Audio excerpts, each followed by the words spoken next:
equal rights for all, everywhere. 15 minutes moving away from the hour of 9 o'clock. It's now time for Policing with You. In the studio with me this morning, I have Sergeant Marvin, and he has his guests, and they're all set and ready. Grace Richardson and Vanaldorine Francis from ECHO. One is the director, that's Vanaldorine, and one is the licensing agent, which is Grace Richardson. Like I said, the lines will be open after our opening remarks and a little bit of the history, the do's and the don'ts, and information you need to know before we can take your calls. The number to call at that time at about 9:30 there, about will be 465-2555. And for those of you in the United States and Canada area, our exchange line is 718-577-2916. Good morning, all. Welcome to another edition of Policing with You. We're happy to have you joining with us from wherever you are joining and by whatever means you are tuning in. As GQ said when he was introducing, this morning on Policing with You, we have with us some representatives from ECHO. And I'll just have them introduce themselves again to us. Okay, I'm Vanelda Francis, the director for St. Kitts and Nevis. And I'm Grace Richardson, the licensing agent for St. Kitts and Nevis. Okay. Now, ECHO. What is ECHO? Okay, so ECHO is the Eastern Caribbean Collective Organization for Music Rights.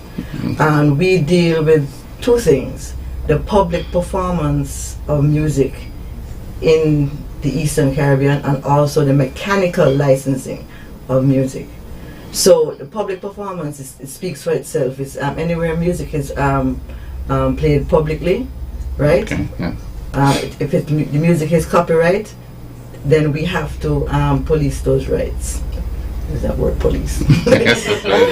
Right? We work on behalf of not only ECHO members, but also members of other societies around the world, like BMI, ASCAP, PRS, SOCAN, who do that kind of work in other parts of the world. And all of us belong to a major body called CSAC. That's the International Society of Authors and Composers. So the members of CSAC are not like me and you persons, but the bodies like ECHO and ASCAP and BMI. In terms of the licenses, as I said, there's the public performance license, and then there's a mechanical license. The public performance, as I said, is easy to understand. So anytime you use music for the public, you need a public performance license. The mechanical license is a bit difficult to understand. But what you have to understand is that the music publishers that we represent, because music publishers and songwriters are members of ECHO. So there's a special license called a mechanical license, which is due to the publishers. Only publishers can collect that license. And that is a license that after a song is created and anybody wants to use that song in any form, like a CD or DVD or MP3 or whatever, right, to put it out to the public, you have to get the mechanical license from a publishing entity. So we represent the publishing entities as well.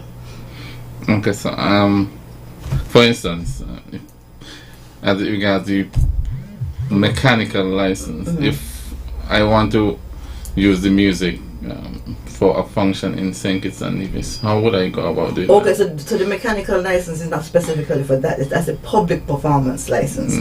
So if you want to fix the music in a medium, like a recording form to send out to the public, that's when you need the mechanical license. So the public performance is required when you want to play a recording in public, or to show a film. Film contains music, right? So the public performance license covers uses like that.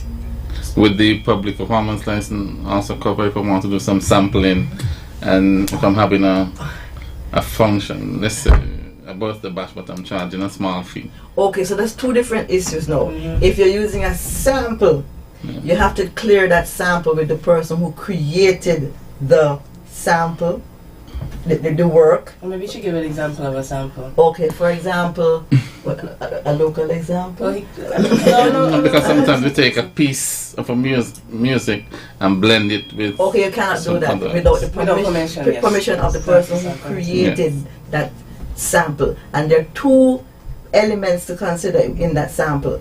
The person who created the work, the songwriter, meaning the lyrics and the melody, and also the person who owns the actual recording. So there are two separate rights involved in clearing a sample. And you represent the side of the sample that is the songwriters. Yes. The lyrics and the melody, and some of the musical arrangement, that side. Not the actual recording owner or the artists. We don't represent that side. So the two rights to be cleared. Okay, could you go over that again? Okay, in so- terms of who you represent Right. in this regard? So we represent the persons who sat down and said, okay, I have an idea for a song, Yes. right? Yes. This is how the song is going to sound, and these are the lyrics, right? Now, that would be the songwriter and the composer. Composer. Right, and then and say, okay, we want to get it out, so we're gonna sign up with a publishing company, or we're gonna put it out ourselves. We're gonna self-publish it. We represent Okay. that side. So it's then now there are people who say, oh, I like that song. I want to do a recording of that song, right? Yes. So you take it from the songwriter and you make your recording. And on that recording, you have somebody who is a producer of that recording. You have persons who sing on that recording. You have maybe other musicians who perform on that recording. We don't represent that right. So you only represent the composers and the creators of the music. And the person- Although the writer she's referring to is related, right? Right. Yes. We don't get You don't deal with no, that not part. yet, not yet. Not to say. However, in some cases, the songwriter may be the performer. right. Okay. In many cases, that happens, that's but how- is also a significantly significant amount of individuals who actually don't write their own songs. Okay.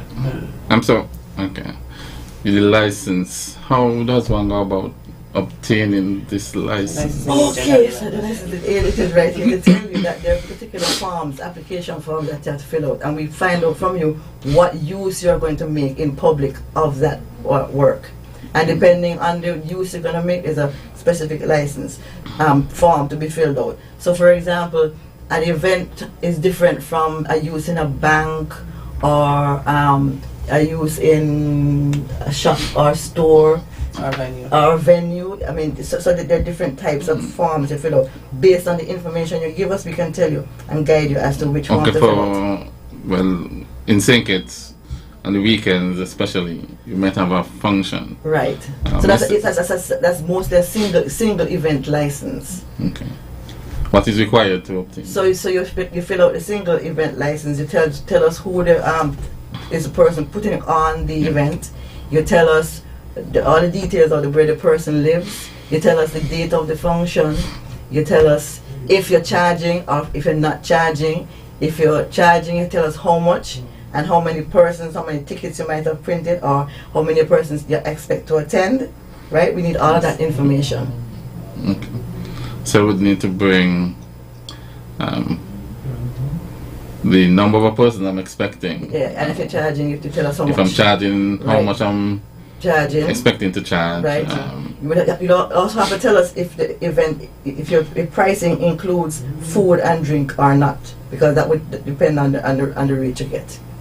So you're saying that I will get a different rate if If you have food and drink included in your pricing. It would be less. Yeah. it would be. Less. Oh, okay. And in terms of the music itself now, would you need to know? Yes, we definitely need to need to know what's being played, because that is how we give royalty payments.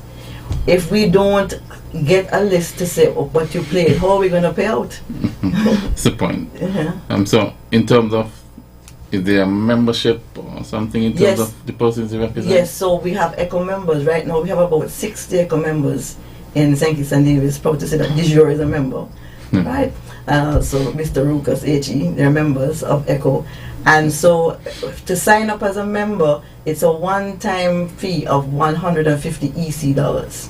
And then what a member has to do after that point in time is that they have to keep on submitting their creations by MP3 to us, so we can have it in our database, so we can match that against what is being played out there in public performance. It is in the form of it's called a notification of a works form. So they fill that out, they fill out the splits on that form, and that would it would give ECHO the information that is needed in order to be able to know which percentage to go to whom.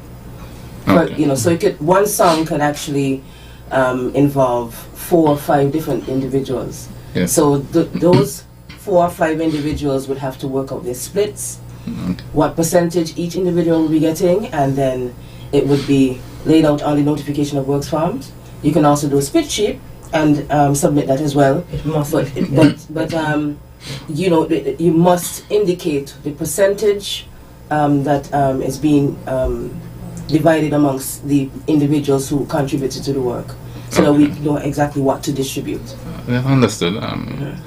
Okay. In terms of the licenses, again, well, the benefits. So I get I get membership into ECHO. If you're a member. But if you take a license as a user, right, we consider that to be insurance. Because the law says that these songwriters have exclusive rights to licensing. And the songwriters that we represent, remember, are not only St. Kitts and Nevis songwriters. We represent songwriters and publishers worldwide. So that means that anybody worldwide can come in and say, oh, you're using my stuff and you don't have any permission, and take you to task. Okay. What are the benefits besides maybe getting the royalties in terms of becoming a member? Okay, so you're looking at, it's not only public performance you're looking at in terms of live in front of you. Yes. A lot of persons forget that there's a whole recording industry out there that is online. And if you want to benefit in any way from that recording industry and putting your stuff online, you have to be a member. It's a have to, not. You have to be a member Of a CMO. Of a CMO. Right? There are certain things that CMOs do for you that make it easier for your stuff to be tracked and for you to collect the money. One of the important things is that you get what you call an IPI number.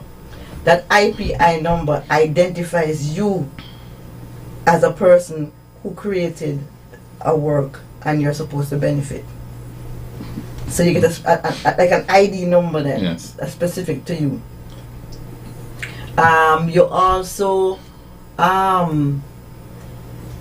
You also get the benefit of having your work tracked, because if you sign up properly and you make sure that all of the requisite metadata is attached to the recording of the work that contains your musical work.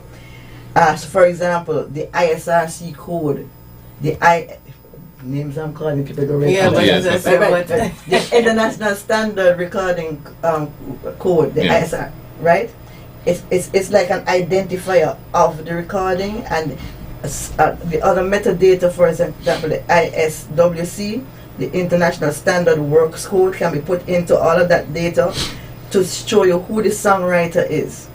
So you can identify the recording, the work, and also the songwriter. And these things are necessary for you to be able to benefit from putting your stuff online.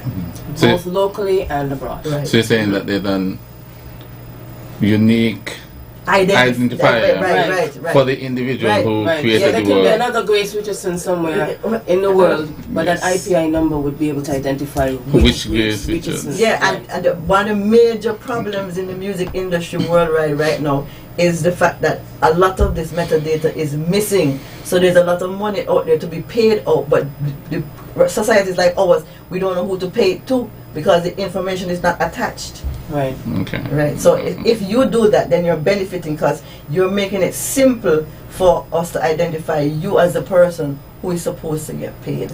Understood. Right. How does the work that you do relate to the Copyright Act? I think it's It is That's great that you're definitely passionate based about that subject. on what is in the Copyright Act.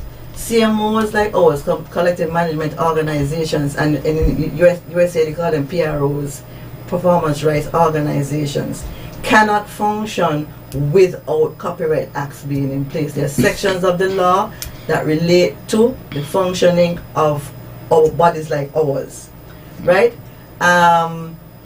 In terms of membership, what they do when they sign up with us, they give us the right, they assign a right to us to collect on their behalf, right? And those kinds of things you can find be related to in the Copyright Act. Essentially, the law doesn't have. Well, it would be good for the law to actually state that a CMO should be able to collect, right? Yeah. However, because we also administer the rights for locals, persons in the Eastern Caribbean or abroad, internationally, the United States, etc.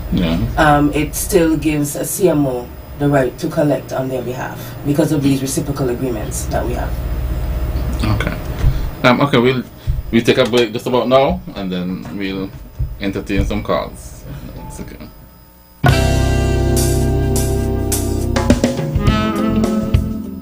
Are you a woman living with at least one chronic health condition such as diabetes, kidney disease, hypertension, fibroids, endometriosis, cancer, PCOS, etc.? Looking to advance your career or start your own business, but finding it challenging to balance your health condition and your aspirations?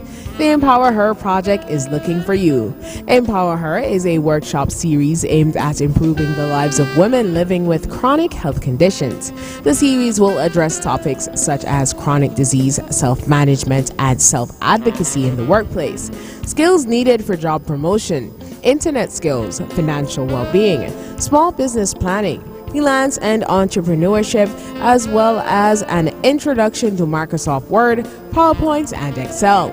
Empower Her is brought to you by Lake Health and Wellbeing and the Taiwanese government.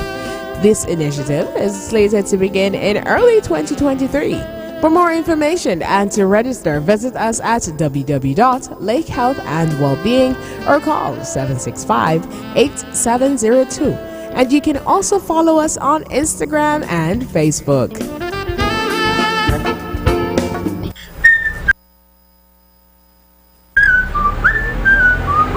What has you so happy? My home internet just got upgraded, and I didn't even have to pay for it. What?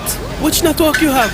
Flow. Now I can get the fastest fiber internet in St. Kitts and Nevis for the lowest price. Fastest internet for the lowest price? What's the catch? No catch, my friend. 100 megabits per second for just $135 a month. With Flow, you truly get the best internet experience around. Switch to Flow for the fastest fiber internet at the lowest price. Visit a Flow store today. Conditions apply.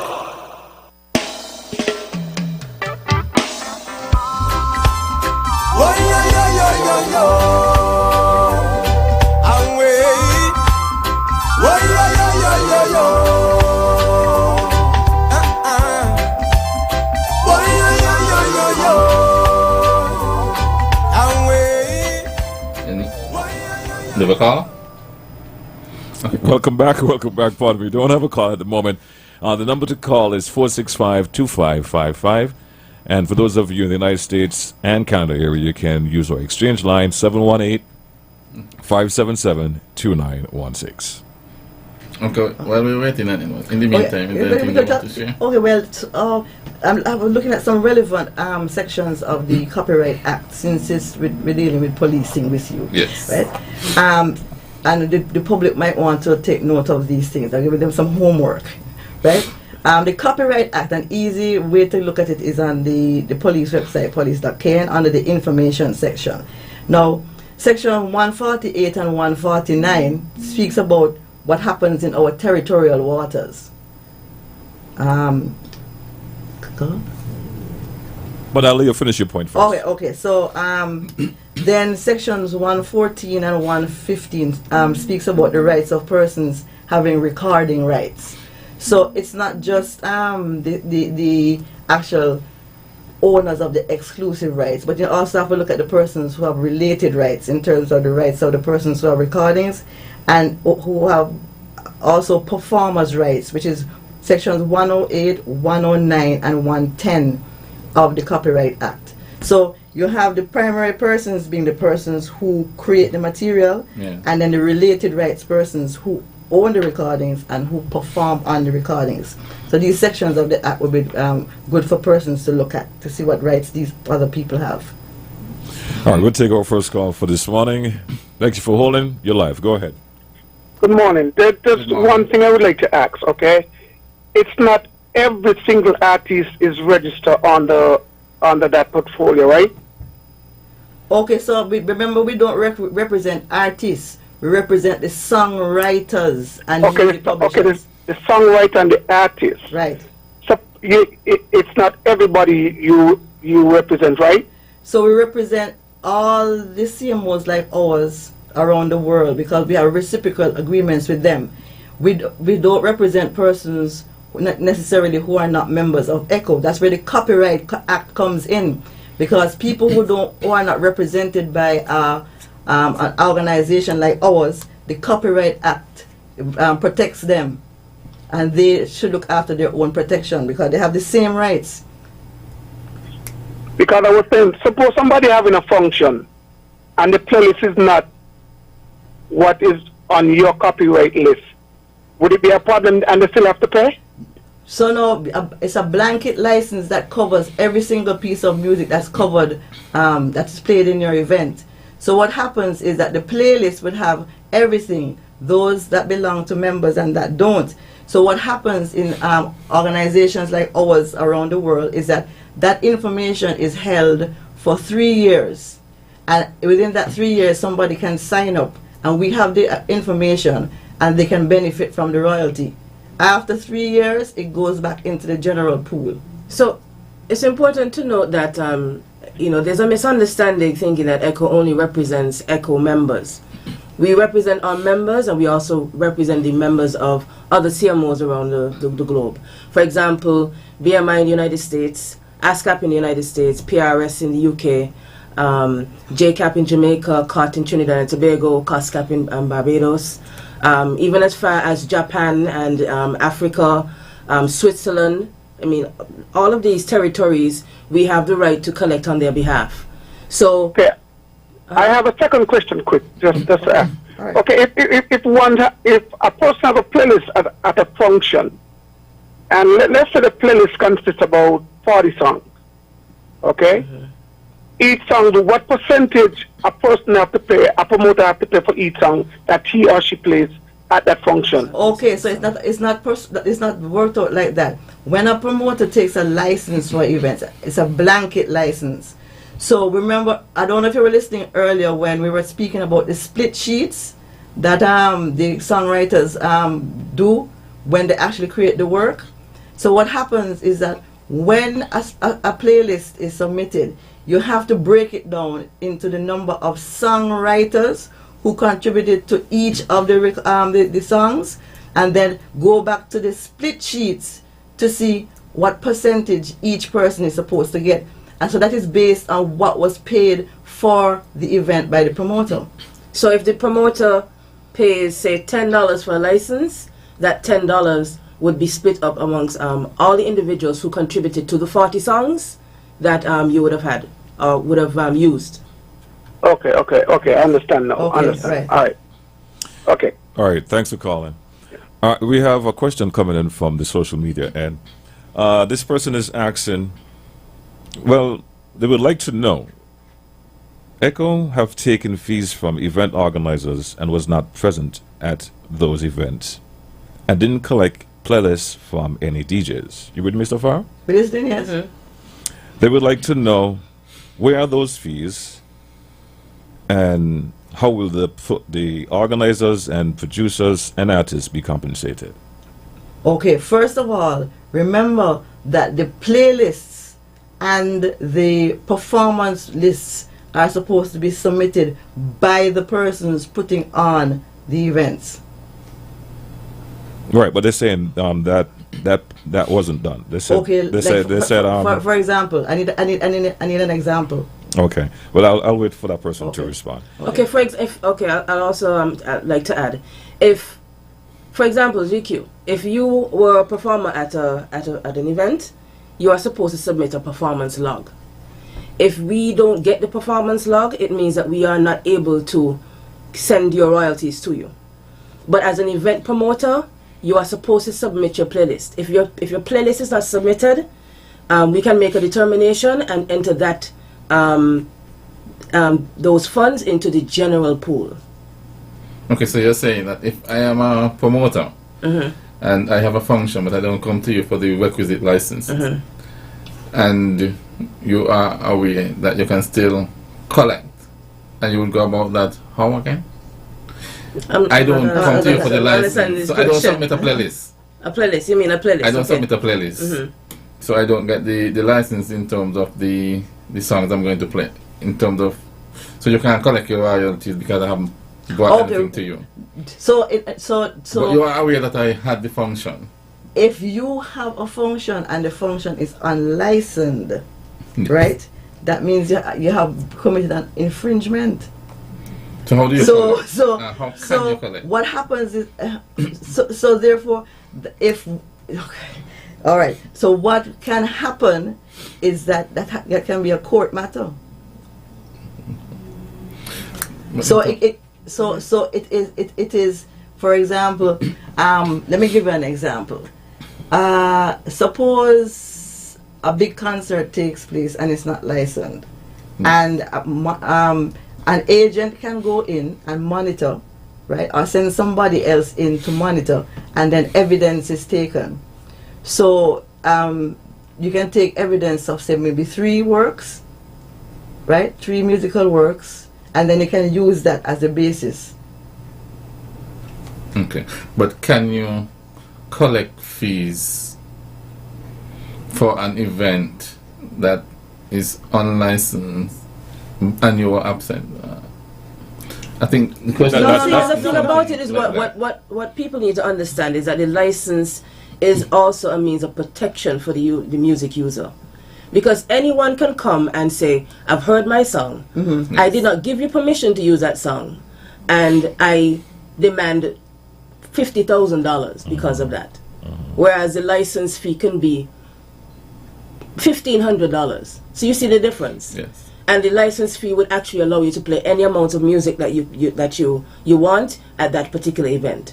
Now, I've heard people saying that, oh, you know, I'm a promoter. I promote the artists. I do this and I do that, and then it comes to us collecting these playlists, and we don't get them. They actually give trouble for us to get these playlists. So we can make a determination. Sometimes they don't even know. It doesn't have to be me or Grace. We can know someone going to that event, and we can have them doing these logs for us. So it all CMOs acting that in that manner, because sometimes we have to be incognito. So you may think that we're not there, but we are there. You understand? Yes. So, and then, you know, of course, everyone posts stuff online, and, you know, people say this, people say that. It's much easier to monitor what's happening with an event right now, because everything is online. All the evidence is online, and that's another problem we talk about in a while. All right. That's a huge problem. And it's also important to know, especially when you have these international events, Yes. we have individuals who would contact us concerning these event promoters, especially the popular ones, and say that we understand that ECHO is the representative for licensing in the Eastern Caribbean. I am part of the team that is involved in a particular artist or songwriter's works, etc. They've heard the works being played. What are we doing? So there's pressure that is put on us to try to get licensing off the ground, because these individuals, according to the law, can just come and sue these music users for X amount of dollars, numerous amounts of dollars, whereas the license fee would actually protect them. All right. We had a couple calls coming in. For those individuals, you can always call back. In the meantime, while we wait for those calls to return, here's a second question for you. ECHO insisting event promoters ECHO insisting event promoters to have licensing for their events, but radio stations operate every day, and it's well known that few stations are not compliant in saying You're going to put you in trouble? I'm reading the question. Oh, gosh. And they operate every day with music 24/7 and collect revenue through ads and other means. Oh, gosh. Why are the radio stations who are not compliant continue to operate every day? We are working on all of those things. Look at this. Look at ECHO, because some people tend to believe that ECHO only operates in St. Kitts and Nevis. We are an Eastern Caribbean organization, and the problems that we are having here in St. Kitts, we are having the problems in all of the territories. Most of them. So therefore, remember, it's not Grace and Nancy who is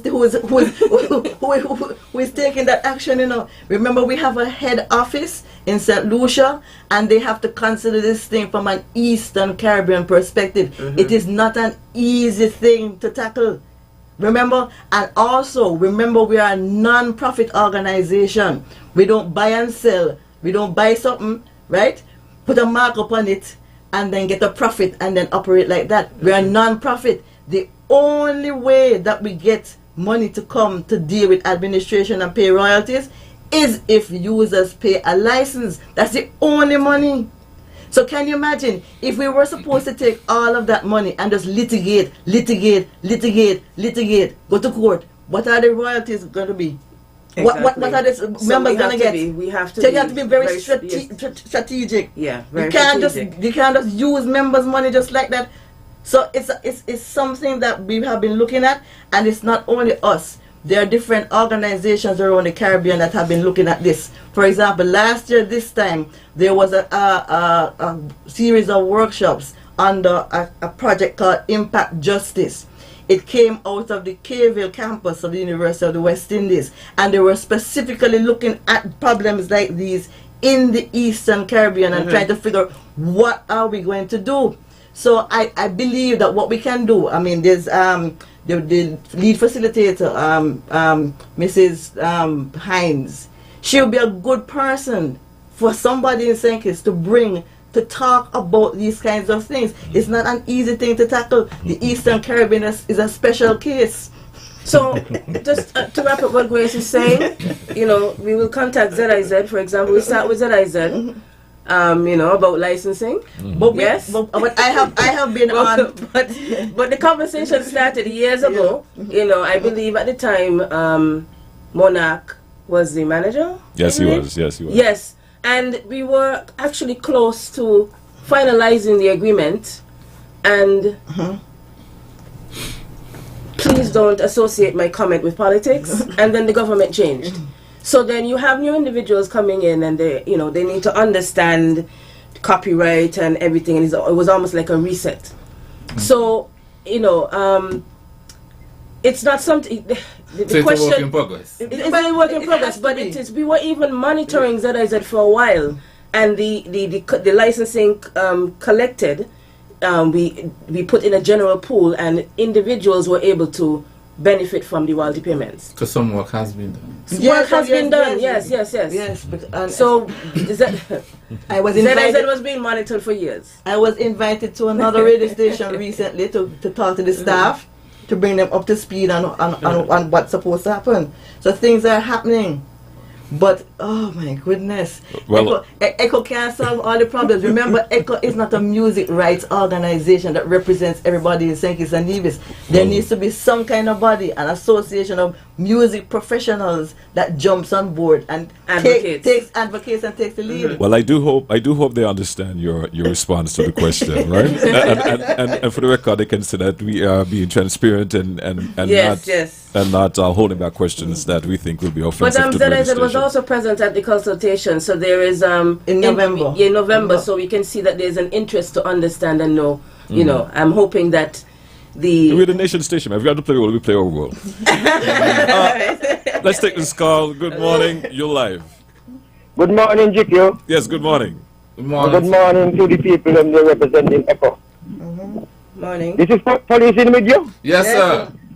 Okay. Now, miss, I just tuned in and I listen to you speaking. So, suppose me, individually, keeping a party home by me, and I got my own music set and so on, and I play my music.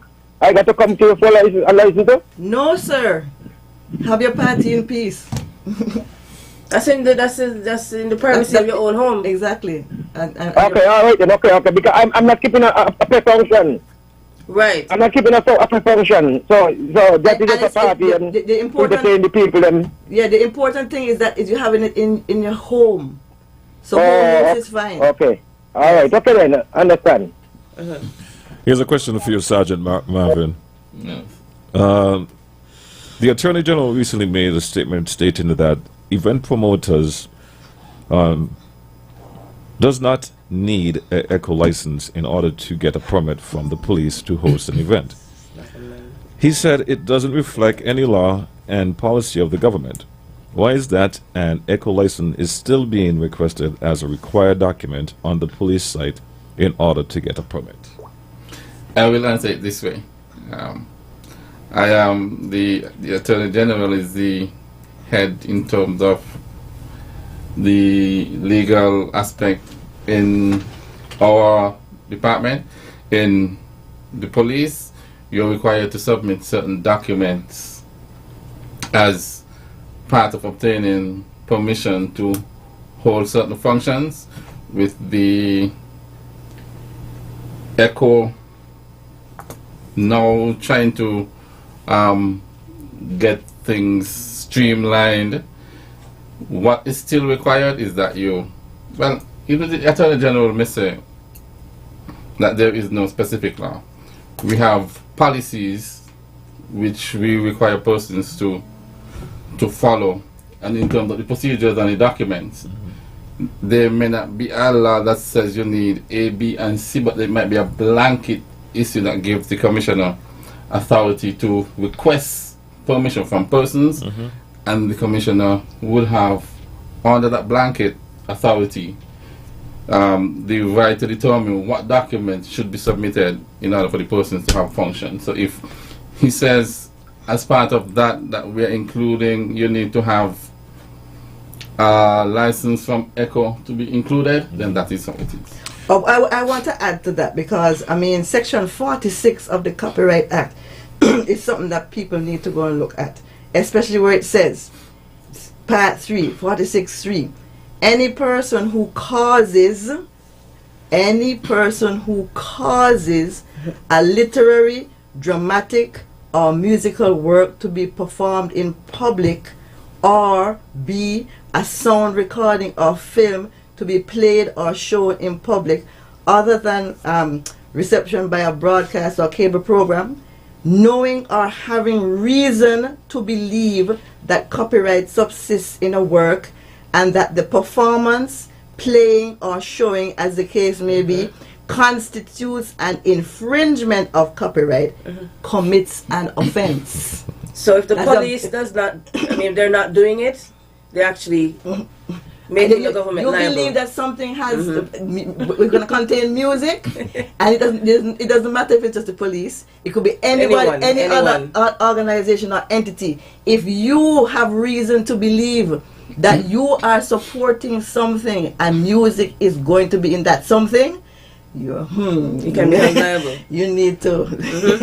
Now, before I read the other comments via our social media platform, I want to give those listeners an opportunity to get in and get their questions asked. I see while you were making your statements and explaining or giving your answer, we were getting some calls there. So I want to yield for a bit and give our listeners who are trying to get in an opportunity before we take some more questions from the social media end.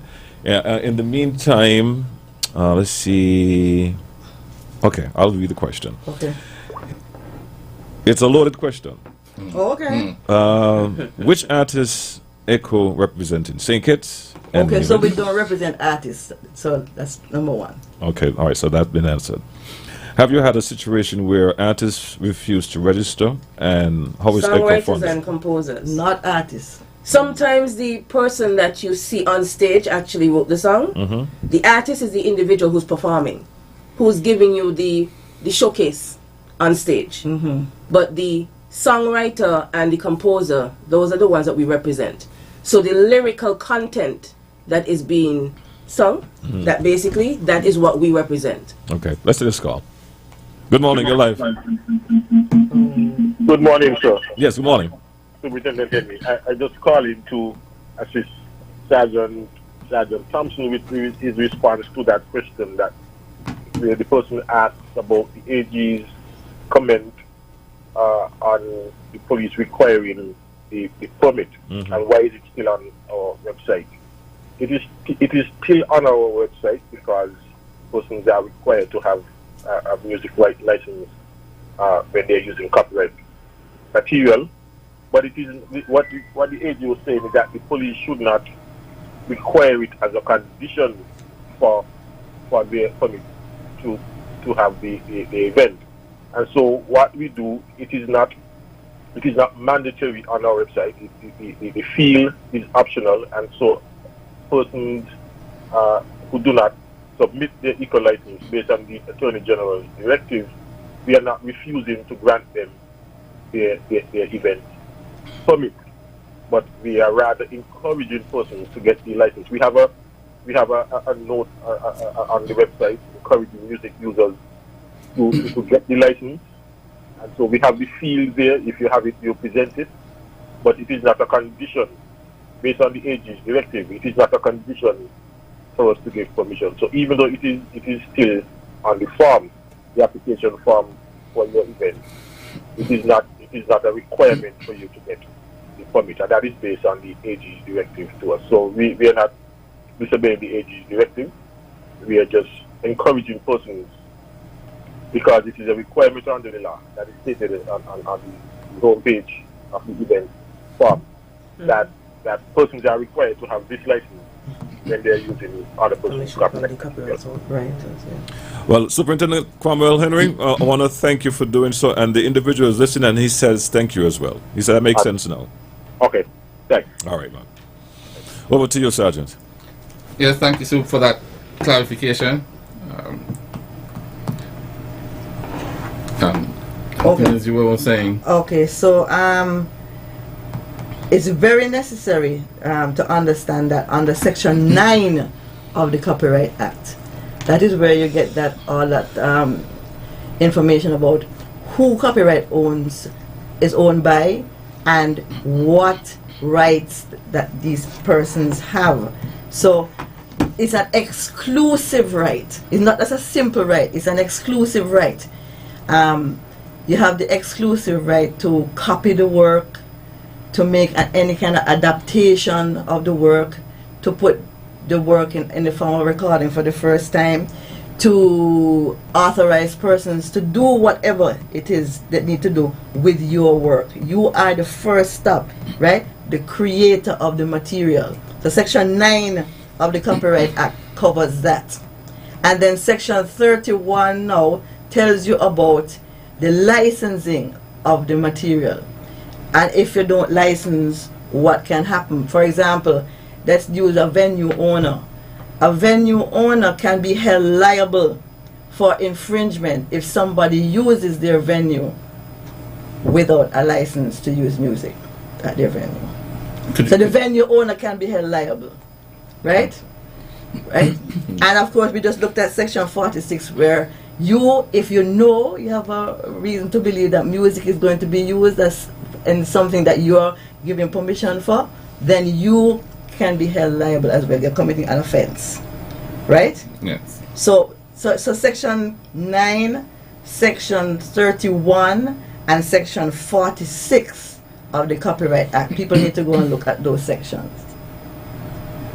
I still think you need to expound a bit more on the artist and the composer and. Okay, so people don't understand those rights? Yeah, because okay, all right, okay. So before you continue, I'll give you some context so at least you could address it properly. Because this individual is saying they believe a high percentage of performers in St. Kitts and Nevis write their own music, and in the smaller Caribbean islands as well. That is true. That is true. That is true. But remember, in music business and entertainment law, the rights of these persons, the rights are separate.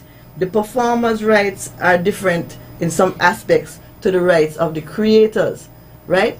So there are certain streams of paying out revenue that will go to the songwriting side but not to the performing side, and vice versa. So you have to look at it in perspective of how the business of music operates. I might be the person on stage jumping up and down singing, and I might be the person who wrote the work. And maybe I wrote the work 100%. I did everything. I did the lyrics, I did the music, right? And then I do all the performing.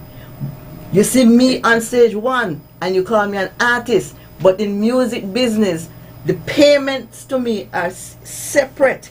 I'm going to get paid separately as a songwriter from what is due to me as the artist. They're separate revenue streams. And all that indicates is that she's handling her music business well, because she's now trying to make sure that she can gain, fully from her songwriting skills, her skills to compose, etc., and still put on a live performance. Rihanna doesn't write all her music. Beyonce, she does not write all her music.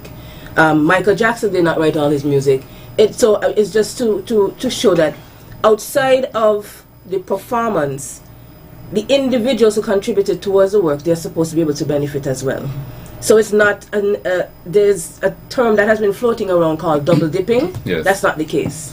Okay, so if I'm an artist, but I'm also a songwriter. Right. I write some music. I choose to perform. Let's say I write 2 songs. I choose to perform song 1. What you're looking at is not me as the performer. You're looking at the creation of the work. So that's separate. So you performing on stage, you get paid to perform. Yes. You get paid to walk back and forth on stage, get the crowd active, get the crowd excited. That is what you're being paid for. But whether or not I go on stage, you are looking after my right to benefit from having written the material. Exactly. Right. Okay. Right. We have another call. Okay. Good morning, you're live. Roger Q. Yes, Sonny Boy. Good morning, this is Sonny Boy.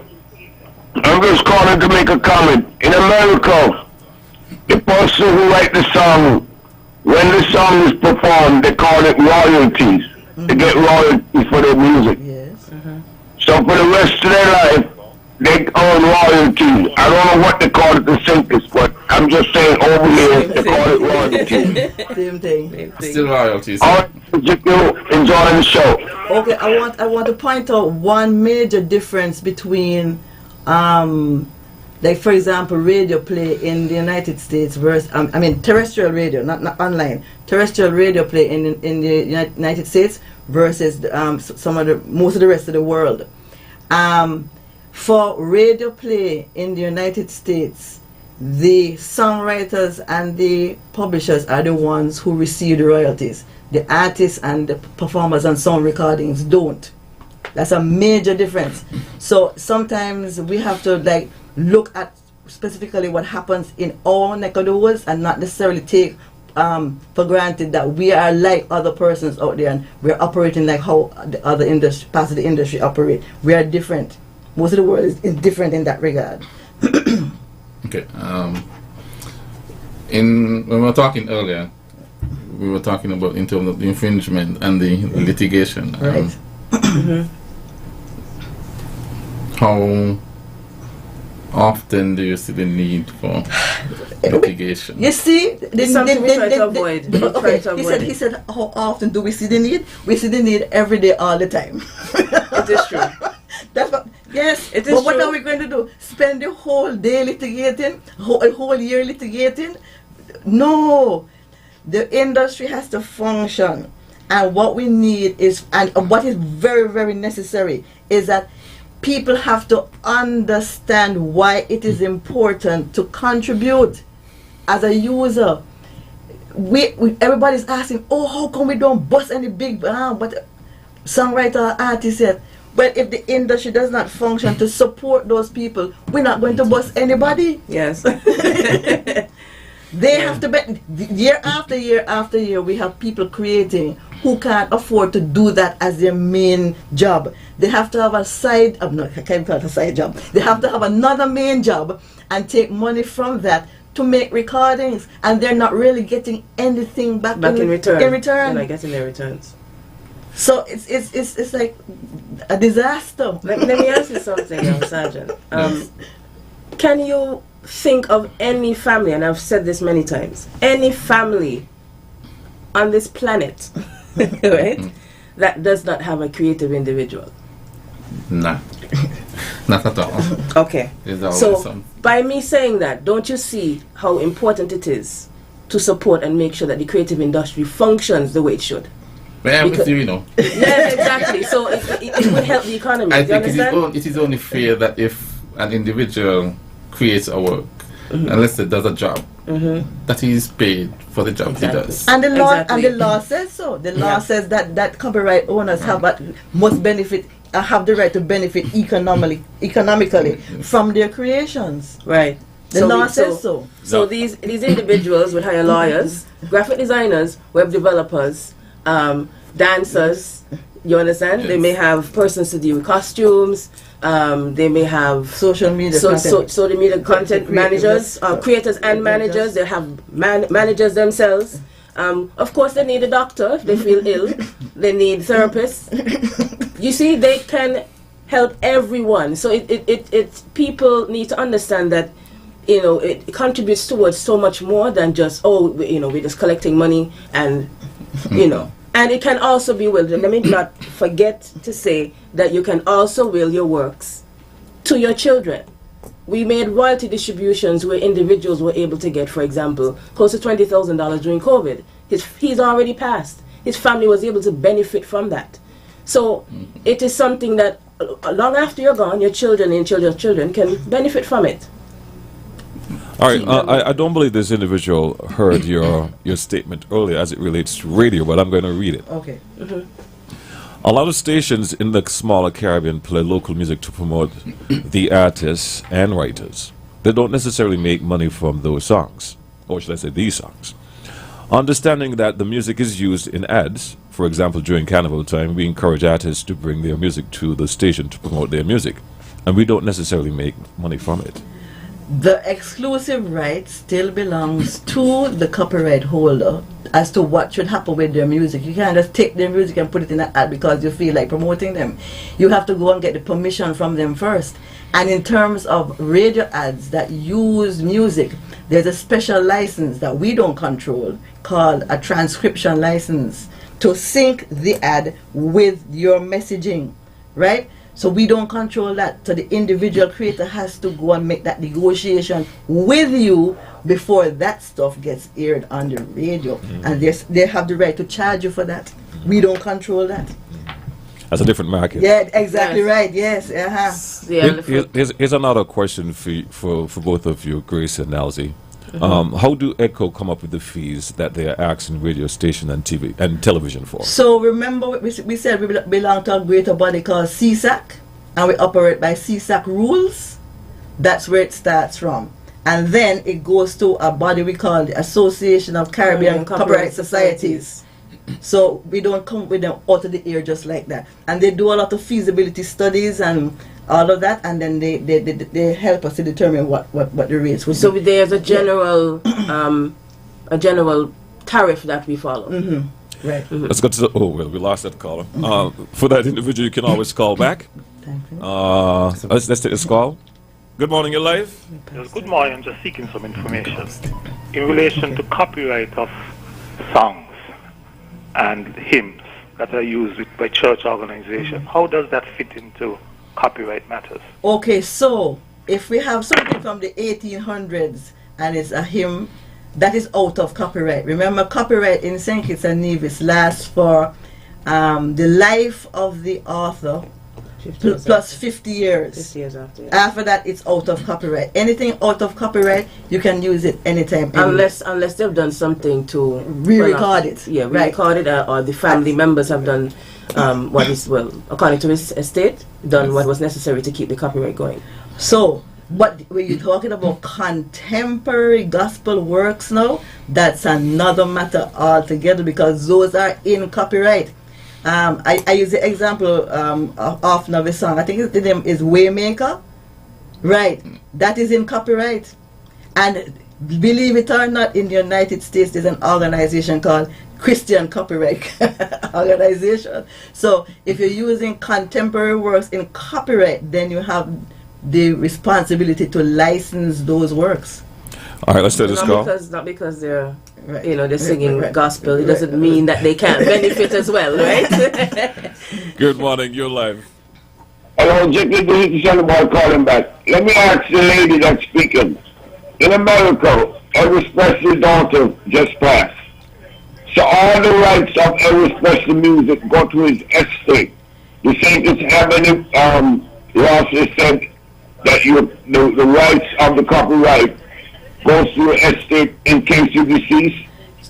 You can always will your copyright to whoever you want to will it to. And that's an important thing because I think the Bob Marley estate had a problem because Bob Marley did not leave a will. So in that case, you have to go to court to fight for those rights. But they have sorted it out. So anybody who is a creator right now, it doesn't necessarily mean have to be music, but anybody who is a creator, an author, you know, you can now take this step right now of going and making sure that you go to a lawyer and get a will, and you will that copyright. So in the case of Elvis Presley and his daughter dying recently, we are hoping that all of these things would have been taken care of. So if a song is being played in St. Kitts, for example, and we have that recorded, we would still make that contribution towards whichever CMO represents his works. Right. And they would then have that information to know how it should be distributed to his estate. So we just have to collect and distribute. Okay.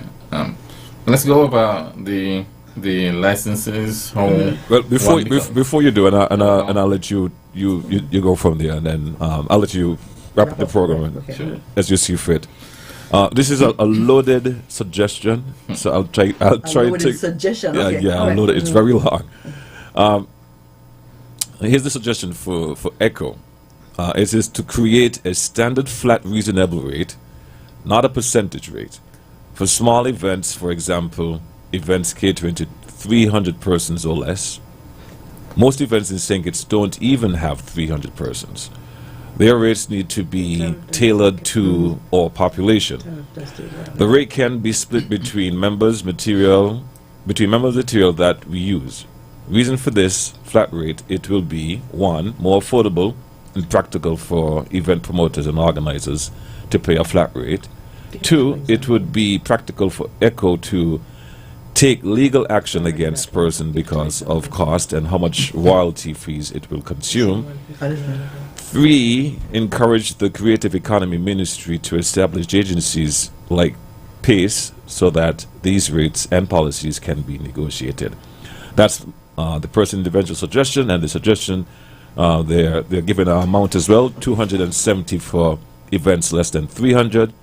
People could go further, discuss with the music professionals and promoters. Okay, see, so the tariff rates already are catered to that, because if you have, if you're having a free event, for example, and you have 201 persons to 500, the rate is only $207 and I think 50 cents. If you have 200 persons or less, it's $150. So what they're suggesting, our tariff actually is less for free events. So you have to remember. I'm glad you're highlighting that. It's not a simple matter. It's not a simple matter, and it's not something that we can fix just like that. Remember, I said that these things are based on feasibility studies, right? You cannot undercharge yourself out of the market, and then when you look, the rights holders don't make anything. Right. You can't do that. So you have to look at the whole picture, right? But even though you're pointing that out, your fees are still less than what this person is exactly. But there's this misconception that everyone pays the same thing. That is not the case. No, there are different users and different categories. For example, I have been licensing a number of like bars and restaurants, right?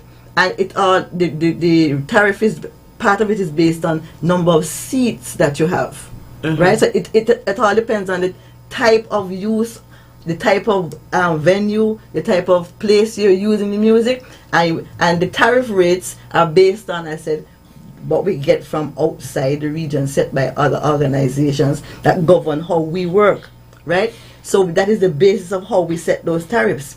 If you're saying that we change it that way, then we have to go all the way upstream and then look at everybody else and say, okay, this is what is being suggested. So from the top come right down, we have to look at how we can implement this kind of change. It's not a St. Kitts and Nevis change alone. I understand what you're saying, Right.